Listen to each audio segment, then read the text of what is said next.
Hello, welcome to Jason the Old Millennial. My name is Jason, speaking here in my basement in this great state of Kansas. Today's video, I'm going to start my ranking my top 10 favorite TV shows of all time. This will be part one where I'm going to go 10 through 6. So yeah, see what they are here on Jason the Old Millennial.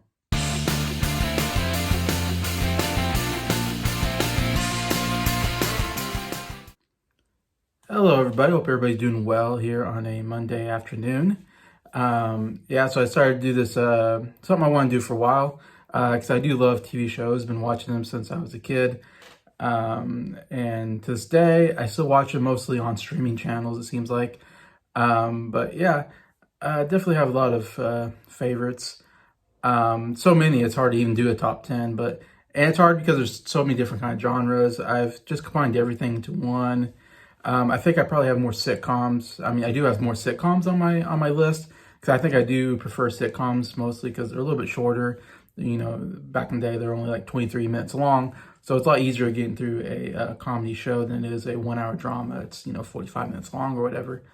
Obviously, there've been some really great shows in recent days. A lot more recent shows on my list. In fact, I only have really one really old show, two maybe fairly old shows, one really old show, and another one that's definitely one from my childhood. But yeah, so before I get to my top 10, or start with number 10, I'll get to some honorable mentions. A lot of honorable mentions here that just didn't quite make it in there. First off, Everybody Loves Raymond, great sitcom from the 90s, 2000 period. Arrested Development, The Big Bang Theory, Lost, 24, 30 Rock, Eureka, The Gilmore Girls. You might be surprised there, but it is a funny show. Raising Hope, Blue Bloods, MASH, The Walking Dead, Dexter, and The Mandalorian. The Mandalorian was in my top 10, but I kind of barely eked it out because the third season wasn't particularly that good, and I just don't have a lot of hope that The Mandalorian's going to be good in the future because Disney's just ruining everything they're touching right now. So, unfortunately, Mandalorian, the first two seasons, really great. I'm afraid it's gone downhill since then. So, we'll see if the fourth season, if they do a fourth season, I don't know if they're going to do a fourth season, but if they do a fourth season of Mandalorian and it's really great, then Mandalorian might make it back in the top 10. We'll see. But yeah, so first I'm going to start with number 10 on my list, and that is a show called Castle. Which last, I don't know, I don't know if it was 10 years ago when that ended or less. It's definitely a show in the, I want to say, in the 2000s into maybe the 2010s, show that I don't know how many seasons it went. It went a fairly good number of seasons. But Castle, starring Nathan Fillion, who I absolutely love. He just absolutely kills it in the show. This was like an ABC show, I think, back in the day.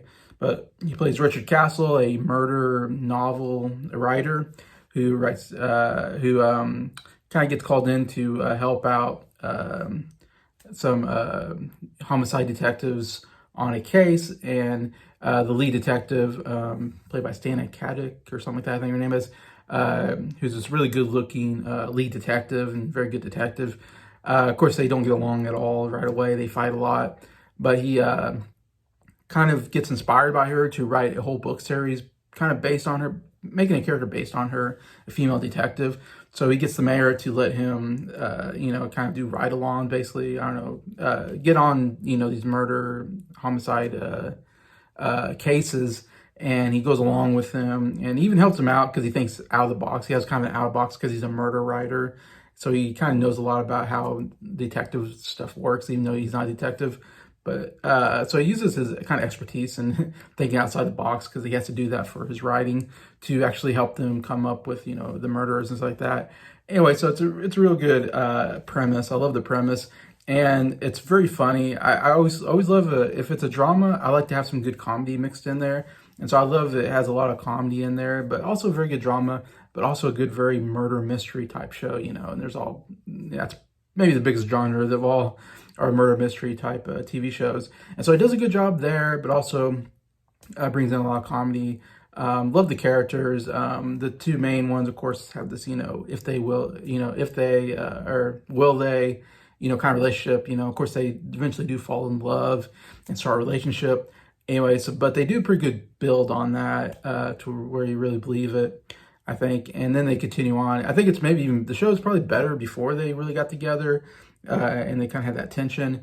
It still was a good show afterwards. I would say it definitely the last season was not particularly very good. In fact, it kind of ended abruptly because evidently the two main characters, Nathan Fillion and Stanley Caddick, didn't get along in real life. I guess which is weird because they got good chemistry actually as a couple on the show, but in real life they kind of didn't like each other, and so Stanley Caddick just left the show after season like 7 or something. She decided that she didn't want to do another season, so they didn't really got to do a really good finale for the show because they kind of came abruptly.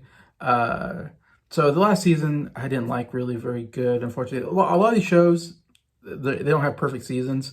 They usually have like a good, there's a good middle part of the show where they're really at their best, like their prime of the show. And this was, though, very good up to like the last season. So overall, a very solid show, I think, overall. And I thought some of the murders are really out of the box type murders. And they do bring in a lot of like kind of funny ideas of like using sci-fi and stuff and pop culture. Anyway, so yeah, overall, really fun show. Castle, I put number 10. Number nine is the oldest show I have on my list, and it's an absolute classic. Loved it as a kid. That is Andy Griffith's show, starring Andy Griffith as small town sheriff, Sheriff Taylor, Andy Taylor, who single dad with Opie, and then the housekeeper, and then his cousin, who's his Deputy Barney Fife, played by Don Knotts. And yeah, it's such a really good comedy. Especially because of Andy Griffith and Don Knotts are so good together. They have really great chemistry. The two characters kind of, really work off each other well. Don Knotts, one of the greatest comedic actors of all time, and one of my favorite characters. Barney Fife is one of my all-time favorite characters to this day. He really makes the show. Without him, it's not that good of a show, I think, and that's what hurts the show. But the first 5 seasons with Barney Fife on there are just absolutely amazing. It's unfortunately after the 5th season, Don Knotts left the show, and so they've tried to bring in other characters, but to be honest, it wasn't that funny afterwards. And they went on for 10 seasons or more. Like it was a long show, but only the first 5 seasons were really worth watching. And in fact, after that, they went colored. So if you see the show and it's in color, then that's probably not a very good episode. The black and white episodes are the best ones because of that. But I love the idea of the small town sheriff solving, sometimes it's just about family. Sometimes it's about, solving a crime or something or whatever, dealing something with, police work. And Barney Fife always messes it up, and then somehow they figure a way to fix it and make Barney look better. But yeah, so I love all that. I love the small town feel of the show because I grew up in a small town, so I think that's why I like it so much. And a lot of great quirky characters as well. Some of the best side characters. Gomer Pyle, of course, was great. It's a mechanic who then had his own show. He was only in there for a couple seasons, I think, and then he had his own show, if I remember right. I love Floyd the Barber, is one of the funniest characters. And Otis, the town drunk, is such a great character. Anytime Gomer, Otis, and Floyd are in an episode, it's a great episode anyways. But so the fact that the show really... only the first 5 seasons are really that good, and then it goes downhill. That kind of hurts the show overall, but still, just those 5 seasons, really great show. Andy Griffith show. Number 8, I have Community, which is a somewhat more recent show. I say more recent. It's more the 2010s era maybe, and it ended a little while ago, but it's one that really grew on me. And recently, I went through the whole season. There's like 6 seasons or something like that. I went through the whole show on Netflix recently, and I kind of found myself going, man, this show is so funny. I laughed so much. It had to be in my top 10 because originally I didn't have it in there, but then I was like, man, I don't know if there's a show that makes me laugh as hard as this one. Now, why it's not as high is because it definitely tapered off towards the end. It was very strong. Even season 1 was actually a really good season, but season 1 through maybe season 5, the first 5 or so, 4 maybe seasons, really, really strong. Then actors started leaving. First Chevy Chase left, and then Donald Glover left the show before. I think during the 5th season, I think he left. or something like that. And he was probably my favorite character on the show, is Donald Glover's Troy. And so that really hurt the show, I think, when he left. There's still some good episodes in there, though. Even after he left, I was kind of surprised to go, oh, there's some good stuff still here. Definitely not the same, because the core of the show to me is, I mean, Joel McHale is kind of the main character. I mean, you definitely need him. But Troy and Abed are what's so funny about that show. That show is not nearly as good without those two characters together. One of the great buddy relationships we've ever had in TV, I think. And but overall, a good cast, very funny cast, and the whole idea is that they're all in community college, and Joel McHale's character doesn't want to be there, but then he learns to, you know, be friends with these other people, and they're all there because they're in a Spanish tutor or Spanish study group. And that's how it starts. And then, of course, they become friends, and then it kind of evolves out of just being a Spanish study group, whatever.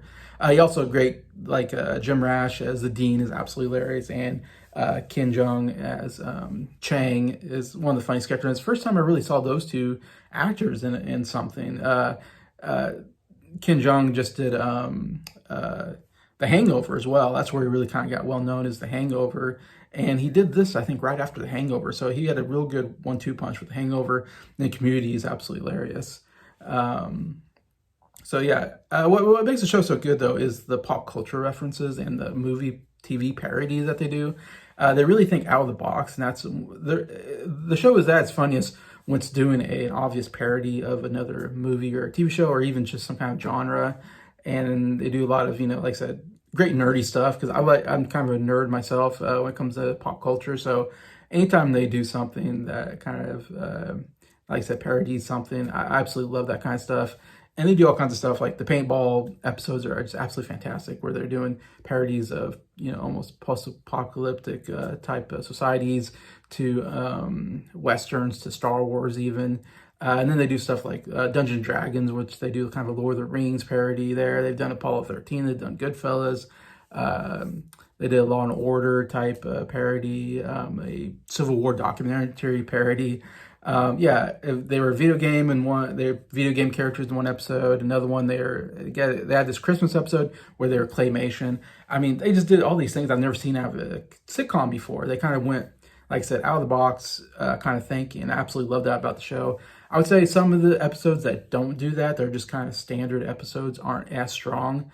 But so it's kind of one of those things where when they're not going out of the box, it's not as fun of a show. But when they go out of the box, it's like the best show ever. So I have that Community at number 8 on my list. Number 7, another sitcom that ended just a couple years ago, a very strong one called Brooklyn Nine-Nine, which was a sitcom set place, of course, in a New York police precinct. Starring Andy Samberg, kind of the main, kind of one of the police detectives there, and kind of follows this group, you know, and they get a new captain. Captain Holt comes in, and it's kind of about, you know, they form a really strong bond, this whole group, and just a great cast of characters. And Andy Samberg, he was, you know, pretty good Saturday Night Live. Of course, he did a lot of viral videos at Saturday Night Live. You know, he's a little goofy sometimes, I think. He can go over the top with his comedy sometimes. And he does that in this show as well. But it works it actually kind of works really well. And I wasn't sure what Andy Samberg was going to do after Saturday Night Live. And this was such a great vehicle for him to really star in. I think he does a really good job here. I said, I'm forgetting the name of the actor. The actor who plays Captain Holt, absolutely hilarious. My favorite character in the show. One of my favorite characters of all time. It really perfects this, you know, very serious boss, you know, that's exaggerates everything, and how, you know, serious he never smiles, you know, and he's a very sophisticated kind of guy. And of course, there's a big contrast between Captain Holt and Andy Samberg's character, because he's kind of a goofball. So they play off each other really well, and somehow that makes Captain Holt so funny, because how he says his lines so straight and serious, and sometimes it's the funniest laughs in the show, because of all the other funny characters around him and how he reacts to them. Just really good writing, really good characters. I say Diaz, great female cop who again, kind of tough, serious character. And then Terry Crews, absolutely amazing, like a great performance by him, who's this very, you know, buff. He's a big, you know, super strong guy, yet he can be kind of It's so funny though. Like you never see a guy that big be that funny. Like it's a very unique style that Terry Crews has, the actor. In it, and also the guy who plays Boyle, who's like his best, Andy Samberg's character's best friend. Also very funny. He's kind of goofy, and they work really well together as friends. But yeah, they do, cop type. It's kind of a cop type show where they're solving crimes, but and then there's relationships that are happening and all that. But yeah, it's just a really, really funny show. I think last season was not very good though, unfortunately, because it happened right during the time of Black Lives Matters and stuff, and so cops weren't as popular. So the show kind of took a nosedive because of that. But anyway, still excellent show, Brooklyn Nine-Nine, really good sitcom. And then number 6, I'm going to end it on this part 1, is Parks and Recreation. Another sitcom I've absolutely loved that in the last, these are like all sitcoms in the last 20 years, whatever, last 15 years have been really, really great. There's this great, because they all came around the same time. Like I said, Arrested Development, 30 Rock, I feel like Parks and Rec, The Office. Yeah, there's all these really, really good sitcoms that all kind of came around the same time. And a lot of them are based on, some of them are based on Saturday Night Live, people like Andy Samberg, Tina Fey, Amy Poehler, all these people coming out of Saturday Night Live and just coming together with these really, really funny comedies. So, man, it was a really good, I don't know, there's a decade there where the sitcoms were just, Community also, which you have Chevy Chase, I guess, who's a Saturday Night Live alumni. But, yeah, all these really amazing comedies come out like around the same time. And Parks and Recreation, anyways, was one of them. I believe it's the same guy who did The Office, Greg Downs, I think. So it's almost like an offshoot of The Office in a sense, because it follows the same kind of style of which is a mockumentary where the characters are being it's shot like almost like a documentary style, where the characters know there's a camera on them and they know they're like being videoed. And so they talk to the camera a lot, and they use that for a really good use of comedy. Amy Poehler here, absolutely amazing, really nails it as the main character. Leslie Knope as this kind of overambitious, Parks and Rec. She's not the head, but she's like the vice, whatever. She's like the assistant head of the Parks and Recreation in this Indiana town. And she's just very political and overly, she wants to be a politician, and she kind of overdoes it, but great character. Amy Poehler is absolutely hilarious in it. Nick Offerman, the first time I've seen him in something, and he just totally nails it. Again, it's another great boss character, where he's the kind of the boss in this department. And he's, again, so straight-laced, so serious, never smile type character. And it works so well. He's so funny, Nick Offerman, in this. And one of my favorite characters there, that boss character, working off the other funny characters and him being more serious. And I love that he's the head of this government department, but he's very libertarian. He hates the government and kind of stuff like that. He's very the man's man kind of thing. They play off of really well. But you also got Chris Pratt. First time I saw Chris Pratt in something. And I thought to me, he's the funniest character on the show. He's definitely very goofy, but fiscal. He's more of a fiscal comedy guy. And they barely use him in the first season, but they must have known he was something special, because then he got a bigger part in the second season and onward until where he's the biggest star of the show, basically towards the end. But yeah, Chris Pratt, just watching that show, you're like, this guy's a star. He's absolutely hilarious, and he's, again, probably one of the biggest stars today. As far as movies go, with stuff like Guardians of the Galaxy and the Jurassic World, and now Super Mario Brothers.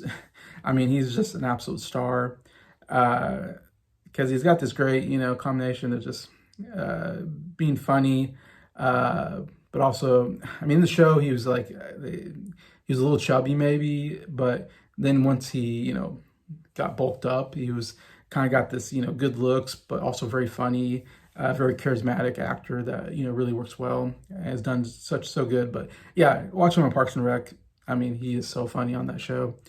Also Aziz Ansari. First time I'd seen him on anything, and he's absolutely hilarious on the show. And he'd go on to, he's a big stand-up comedian, of course, and he even has his own show on Netflix, and he's been in some movies here and there, but really got a good start there in Parks and Rec. as well. The show, like the first season was not very good. In fact, it's funny, but it got better. And then when Adam Scott and Rob Lowe joined the cast for the last part of the season, it got really good. Like that's when the show really found its stride, I think. And it was good all the way to the end. Like the last season was really great. So they did, and also Ben Schwartz has a side character, and he's absolutely hilarious. He's the voice of Sonic in the Sonic movies. First saw him here, absolutely great. Jenny Slate as well, absolutely hilarious in the show. But yeah, it's another one of those shows, just amazing cast. And again, if you like The Office, like this is pretty much like The Office, basically, showcasing people in the work environment, a lot of quirky characters and stuff. So yeah, absolutely great show. Parks and Recreation at number 6 on my list. So yeah, so that's 10 through 6 on my list, and I'll end it there and do maybe tomorrow or whatever, whenever I get around to it, do the 5 through 1. Yeah, so please comment what do you think about these TV shows. What are your favorite TV shows? I would love to read that as well. And I appreciate everybody that does that. And just thank you for watching the video. Thank you for liking it. And thank you to all my subscribers for supporting the channel. I appreciate you all, and I hope you have a good